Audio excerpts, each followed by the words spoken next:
Assalamualaikum warahmatullahi wabarakatuh. Terima kasih atas kehadiran Bapak Ibu pada malam hari ini. Hari ini saya mencoba melakukan sharing knowledge tentang diklat yang sedang saya jalani, yaitu diklat MPPD. Saya berharap dengan sharing informasi ini, Bapak Ibu juga bisa mengetahui tentang perencanaan pembangunan daerah. Silakan slide selanjutnya.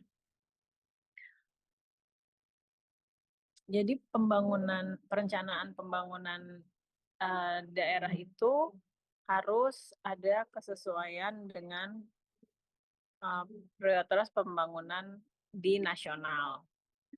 Eee, Prioritas yang menjadi perhatian presiden saat ini, antara lain ada 10, yaitu perbaikan sekolah, meningkatkan gizi anak melalui makan siang gratis, swasembada pangan, swasembada energi, ketepatan penyaluran bantuan subsidi langsung, hilirisasi komoditas, pemberantasan korupsi, transformasi digital, dan reformasi kesehatan.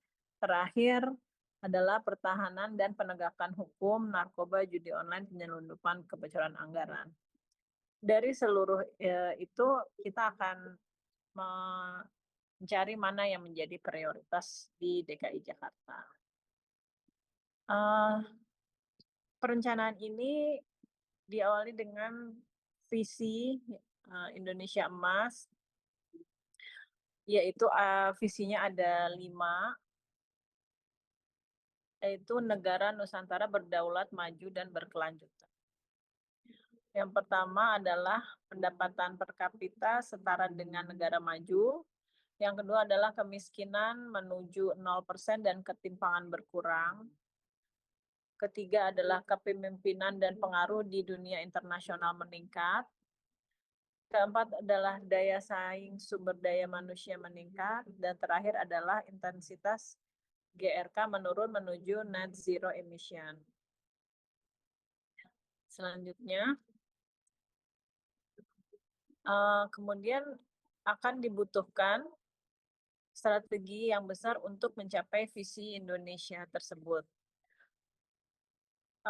Visi ini juga ejawantahkan dalam 8 misi dan 17 arah pembangunan serta 45 indikator utama pembangunan. Angka-angka tersebut juga memiliki makna. 5 sasaran visi adalah Pancasila, kemudian 17/8/2045 itu adalah 100 tahun Indonesia merdeka. Untuk visi itu ada faktor internal yang mempengaruhi, yaitu modal dasar adalah pendudukan, modal manusia, modal sosial, dan capaian pembangunan. Serta juga ada faktor eksternal yang mempengaruhi, yaitu megatrend 2045 dan isu geopolitik dan geoekonomi. Misi abadi bernegara yaitu melindungi segenap bangsa Indonesia, memajukan kesejahteraan, mencerdaskan kehidupan bangsa, dan ikut melaksanakan ketertiban dunia yang berdasarkan kemerdekaan, perdamaian abadi, dan keadilan sosial. Hari ini tentu saja searah dengan misi yang dijawantahkan pada 8 misi dan 17 arah pembangunan tersebut. Selanjutnya, 17 arah pembangunan Indonesia Emas itu merupakan komitmen Indonesia dalam melanjutkan 17 goals di SDGs. Antara lain, yang pertama, transformasi sosial. Misi yang kedua adalah transformasi ekonomi, transformasi tata kelola, supremasi hukum, stabilitas dan ketangguhan ekonomi, dan misi yang kelima adalah ketahanan sosial, budaya, ekologi. Dan seluruhnya diturunkan dalam 17 goal. Misi ke-6 masih ada lanjutannya di bawah, yaitu mewujudkan pembangunan kewilayahan yang merata dan berkualitas, dan mewujudkan sarana prasarana berkualitas ramah lingkungan, terakhir mewujudkan kesinambungan pembangunan. Selain itu, misi tersebut juga diturunkan melalui 17 goals dari SDG itu sendiri. Selanjutnya, dari arah pembangunan nasional, maka pembangunan daerah itu merupakan perwujudan dari pelaksanaan urusan pemerintah yang telah diserahkan kepada daerah. Hal ini juga merupakan bagian integral dari pembangunan nasional. Jadi pembangunan nasional tentu saja, pembangunan daerah masih bagian yang tidak terpisahkan dari pembangunan nasional itu. Seperti bisa terlihat dari gambar di sebelah kiri, yaitu target pembangunan nasional. Di sini ada sinkronisasi dan harmonisasi koordinasi teknis yang dilakukan oleh kementerian. Di sebelah kanannya ada arah target pembangunan provinsi. Provinsi ini juga termasuk kabupaten. Koordinasi teknis pembangunan dilaksanakan oleh gubernur sebagai wakil pemerintah pusat. Keseluruhan itu dilakukan untuk mendukung dan mewujudkan pembangunan daerah untuk meningkatkan pemerataan pendapatan masyarakat, peningkatan pemerataan daya saing daerah, peningkatan pemerataan kesempatan kerja, peningkatan pemerataan lapangan berusaha, dan terakhir peningkatan pemerataan akses dan kualitas pelayanan publik. Selanjutnya, ini adalah masih RPJMN, yaitu masih nasional, antara lain ada pertumbuhan investasi, kemudian tingkat inflasi yang harus dipertahankan atau diturunkan, kemudian ekspor non-migas, pertumbuhan industri pengolahan non-migas, share industri pengolahan, defisit transaksi berjalan, rasio pajak, dan seterusnya. Lanjut. Kemudian, apakah hubungan antar dokumen perencanaan dari tingkat nasional dan daerah? Secara umum, tingkat nasional itu RPJM adalah rencana pembangunan jangka panjang nasional, itu adalah perencanaan untuk 20 tahun. Setelah itu diturunkan menjadi perencanaan 5 tahun, yaitu RPJMN, yaitu rencana pembangunan jangka menengah nasional. Di daerah RPJPN itu bernama RPJPD. Di hal ini tentu saja mempedomani dari RPJMN itu sendiri. RPJPD itu rancangan untuk 20 tahun, sedangkan untuk rencana 5 tahunnya adalah RPJMD. Keduanya itu bisa disusun secara simultan, tetapi RPJPD atau RPJMN selalu lebih dahulu daripada RPJMD, atau bisa simultan, tetapi tidak mungkin RPJMD itu dibuat mendahului dari RPJPD. Kemudian kalau kita sering dengar akhir-akhir ini program anggaran sedang sibuk bikin Renstra. Renstra itu adalah pedoman dari RPJMD, Rencana Pembangunan Jangka Menengah Daerah. Rencana RPJMD ini adalah milik gubernur. Lalu yang milik SKPD turunannya di pedomani itu adalah yang sering kita sebut sebagai Renstra. Kemudian kita turunannya adalah RKP. RKP itu adalah 1 tahunan, itu di tingkat nasional. Di daerah kita sebut juga RKPD, yaitu untuk rencana per tahun. Dan hal ini yang sering kita bahas dengan DPRD maupun dengan tim-tim di Bapeda. Selanjutnya,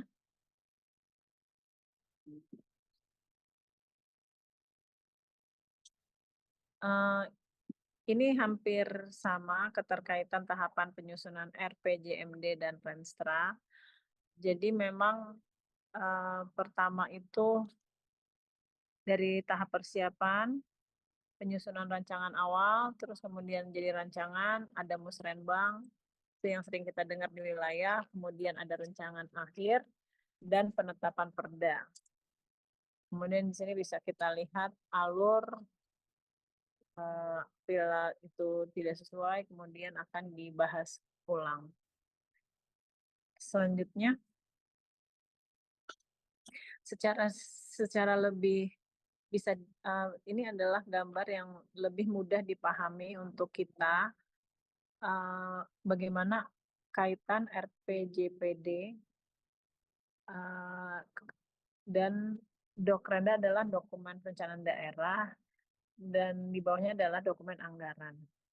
Jadi setelah RPJPD yang 20 tahun itu ditetapkan, diturunkan melalui menjadi 5 tahunan yaitu RPJMD, di SKPD disebut itu diturunin lagi sebagai Renstra, itu yang kita turunin. Kemudian ada Renja, itu rencana kerja yang setiap tahun. Nah, kemudian dari RKPD itu yang tahunan, rencana tahunan itu kita dibahas dengan DPRD yang akhirnya ada ketetapan mengenai rancangan APBD setiap tahunnya.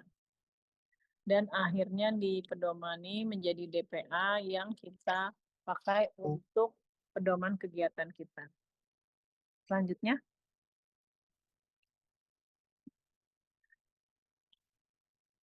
kerangka logis ini adalah penuangan dari perencanaan tersebut, yaitu ada input, aktivitas, output, outcome, dan impact. Ini sering kita dengar, terutama karena kita juga mengerjakan MPPD, yaitu cascading kinerja. Input adalah apa yang kita miliki atau anggaran. Aktivitas adalah pekerjaan, output adalah produk atau barang jasa akhir yang dihasilkan dari pekerjaan atau kegiatannya. Outcome itu dimiliki oleh eselon 3 dan impact itu perubahan yang dihasilkan dari pencapaian output. Mungkin selanjutnya, ini saya contohkan misalnya usulan SDM tentang pengelolaan energi baru terbarukan. Inputnya itu anggaran atau apa saja yang sebagai yang kita miliki sebagai input biasanya adalah anggaran. Aktivitasnya itu pengelolaan energi terbarukan kalau di kita itu khususnya ada pengadaan PLTS. Outputnya itu adalah tersedianya atau adanya jumlah PLTS yang meningkat. Sedangkan outcome-nya itu target dari eselon 3 adalah peningkatan pengelolaan energi baru terbarukan. Sehingga impact-nya setelah ada energi baru terbarukan secara keseluruhan bisa menurunkan emisi gas rumah kaca. Selanjutnya, ini adalah bagan yang penjelasan dari bagan yang sebelumnya. Kita bisa lihat kalau ingin lebih mengetahui apa bedanya input, kegiatan, output, outcome, dan impact. Hal ini juga kita tuangkan ya kalau di kepegawaian itu masuk ke dalam SKP kita, sehingga dengan pahamnya kita terhadap perencanaan ini, diharapkan kita nggak lagi ketukar-tukar saat kita menentukan apakah output di pekerjaan kita, apakah outcome, apakah kegiatan. Lanjut. Substansi dokumen perencanaan daerah itu ada 6, ada data, kinerja, kerja, indikator, target, dan input. Dan yang bisa di cascading yaitu kinerja. Selanjutnya, kinerja adalah kondisi yang diharapkan diwujudkan dari konsekuensi dari kerja. Kerja adalah rangkaian aktivitas untuk mencapai kinerja. Indikator adalah alat mengukur kinerja. Saya rasa teman-teman pasti sudah paham. Target adalah besaran kinerja yang diharapkan untuk dicapai. Jadi contohnya kinerja itu adalah visi, tujuan, sasaran, outcome, input. Misalnya peningkatan atau sedangkan kalau kerja itu adalah misi, program, kegiatan. Kemudian indikator ada IPM, Gini rasio, IPE, atau kalau kita juga ada, kalau di DTKT itu ada target tingkat kesempatan kerja dan seterusnya. Lanjut. Ini adalah indikatornya. Mungkin lanjut. Dokumen perencanaan menurut Kemendagri 8 nomor 2017 ini tadi sudah kita bahas sebelumnya. Ini adalah gambaran lebih detailnya. Selanjutnya, ini adalah 9 isu strategis. Jadi dari penjelasan nasional ini adalah turunannya 9 isu strategis yang dimiliki oleh DKI Jakarta. Di antaranya tentu saja ada yang menjadi yang kita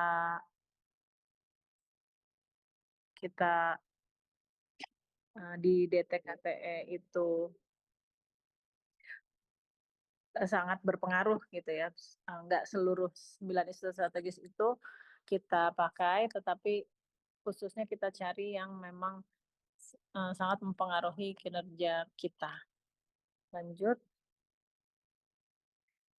Arah kebijakannya itu tadi kan ada beberapa ya. Ada tingkat pengangguran terbuka, kemudian partisipasi angkatan kerja. Nah, kita di sini DTKTE menetapkan bahwa TPT atau tingkat pengangguran terbuka, yaitu target dari Bapak Gubernur, itu juga diampu sama kita, tetapi kalau di kita diturunkan menjadi tingkat kesempatan kerja. Kemudian yang menjadi target utama juga adalah persentase penyandang disabilitas yang bekerja di sektor formal. Ini adalah target yang ingin kita capai untuk dekat ini. Selanjutnya, ini adalah kerangka logis muatan RPJMD. Jadi turunannya RPJMD itu kan per 5 tahun. Untuk itu kita turunkan bagaimana caranya visi tersebut bisa kita capai melalui tadi adalah input, output, outcome, dan seterusnya. Lanjut.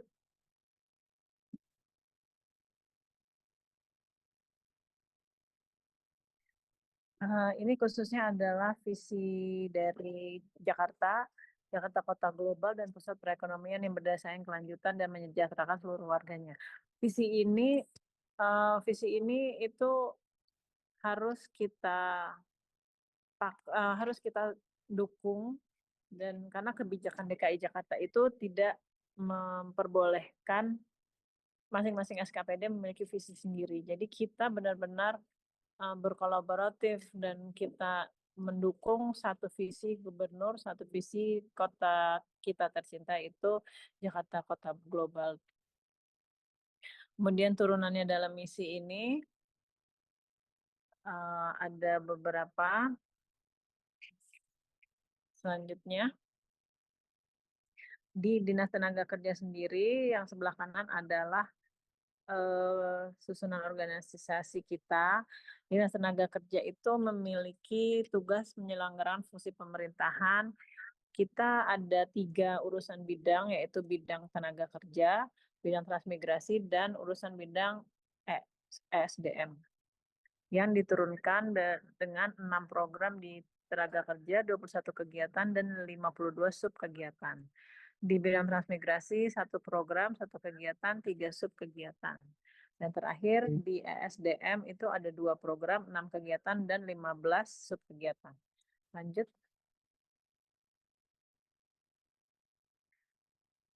Tujuan, sasaran, program, dan kegiatan. Tadi kita sudah membahas tujuannya adalah di urusan bidang tenaga kerja, meningkatnya kontribusi angkatan kerja terhadap perekonomian daerah dan optimalisasi potensi tenaga kerja melalui program transmigrasi yang efektif. Indikatornya yaitu tingkat kesempatan kerja. Tingkat kesempatan kerja ini dicapai melalui persentase. Kalau di gubernur tadi adalah TPT ya. Kalau kita TKK. Kemudian itu di bawahnya ada definisi operasional. Sasarannya adalah persentase peningkatan produktivitas tenaga kerja daerah. Indikatornya adalah persentase peningkatan produktivitas tenaga kerja daerah dalam persen. Kemudian programnya adalah program penunjang usaha pemerintahan provinsi, perencanaan tenaga kerja, pelatihan, penempatan tenaga kerja, hubungan industrial, dan program pengawasan ketenaga kerjaan. Hal ini bisa tergambarkan UKPD kita, pekerjaan dari UKPD kita, dan dari bidang-bidang. Selanjutnya, di urusan transmigrasi, tujuannya adalah meningkatkan kontribusi angkatan kerja terhadap perekonomian daerah dan optimalisasi potensi tenaga kerja melalui program transmigrasi yang efektif. Indikatornya adalah tingkat kesempatan kerja. Kemudian sasarannya yang ditetapkan adalah meningkatnya kesejahteraan transmigran untuk mendukung perekonomian daerah. Indikatornya adalah persentase transmigran yang mengalami peningkatan kesejahteraan ekonomi di wilayah penempatan transmigrasi dalam persen. Dan ada programnya itu hanya satu, yaitu program pembangunan kawasan transmigrasi dengan transmigran yang menetap minimal 1 tahun. Selanjutnya ini di sumber daya energi dan mineral, tujuannya adalah meningkatkan implementasi energi baru terbarukan yang ramah lingkungan. Kemudian indikatornya adalah presentase bauran energi baru terbarukan.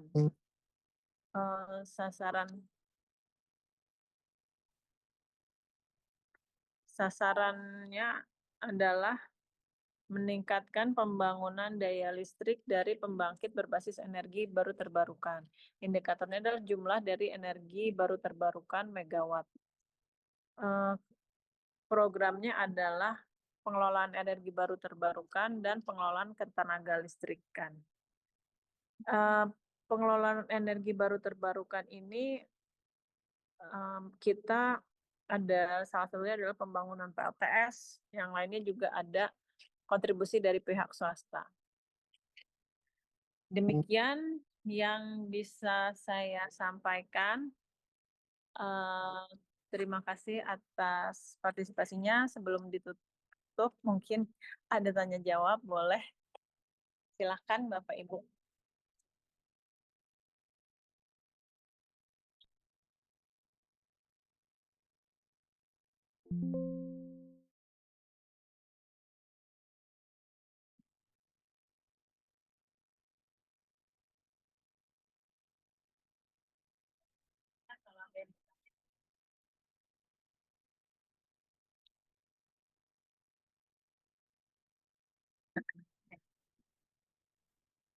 Mas Imam, kayaknya mau tanya nih Mas Imam. Silakan Mas Imam.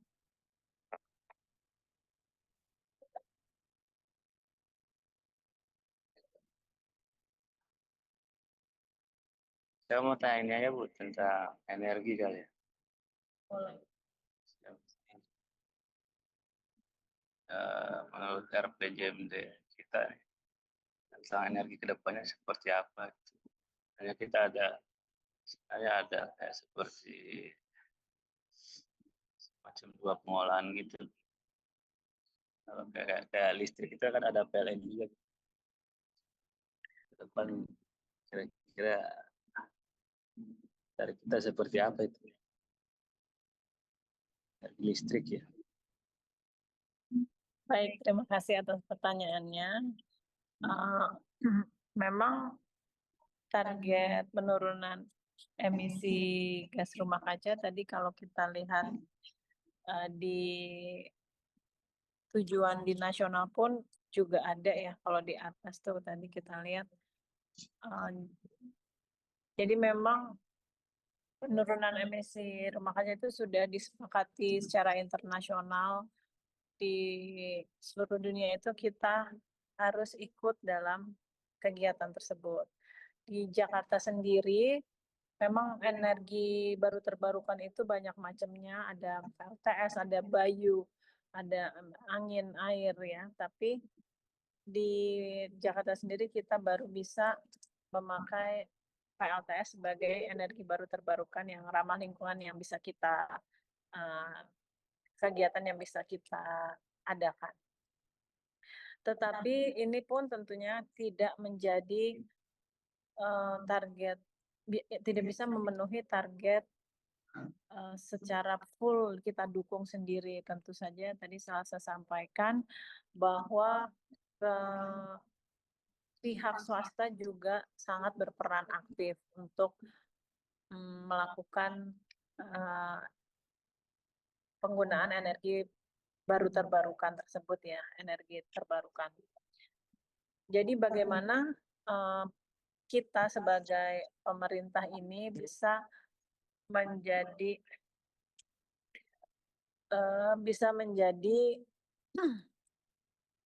apa namanya, contoh dari masyarakat. Diharapkan kita bisa memulai untuk baik itu kita mengaudit energi ataupun memakai energi terbarukan, sehingga pada akhirnya masyarakat akan sadar bahwa energi terbarukan itu pertama dia lebih hemat, yang kedua juga mendukung program nasional tersebut. Mungkin seperti itu. Ini seperti itu, ada lagi? Ya Bu, makasih Bu. Baik, kalau tidak ada pertanyaan, terima kasih banyak untuk kehadirannya Bapak Ibu. Semoga bisa menambah wawasan mengenai kinerja dan perencanaan dan cascading-nya. Mungkin demikian dari saya. Kalaupun ada kesalahan itu datang dari saya mohon maaf sebesar-besarnya. Saya tutup. Wassalamualaikum warahmatullahi wabarakatuh. Waalaikumsalam. Bu.